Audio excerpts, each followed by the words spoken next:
Kani ketika Batesi TV, bat pidang pet yaki kubur baman kasni, balawan rasha pi da ka orange nisan, lom so po niya fabricate shillong. 50% again yaki All India Civil Service.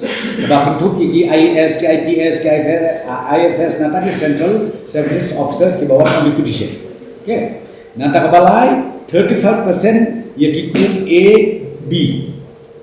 A and B 35%. So, nata yaki group C 25%. 50%, then A and B 35%, and then C 25%. More kita. Kabamut accept.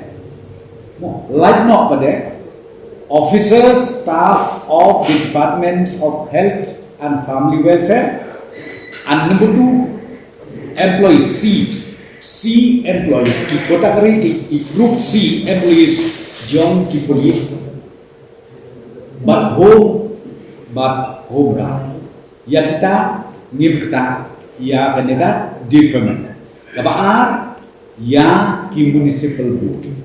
Ngim kita ya kenero namar ki isi makita ki frontliner. Mo. Kenanta no deferment ya kini ki salary ki bang yap si kini ki group D undon deferment ni nantai ki pension lu undon deferment.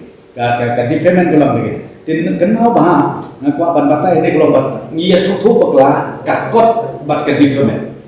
Kakot nomor ki recently kan terjadi bak high court. Kadang high court ke high order. Ba kalong illegal. Tin rei ngam ki hangit rei mengilai kakot. Ngimkot ke kasalan. And rei di defer few percentage. Ban sale kan kasalan.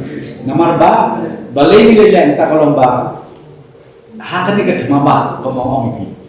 Bandai nomor kat kalau umbe tak kami kelam. Porok nomor China yaru karabini umdon show.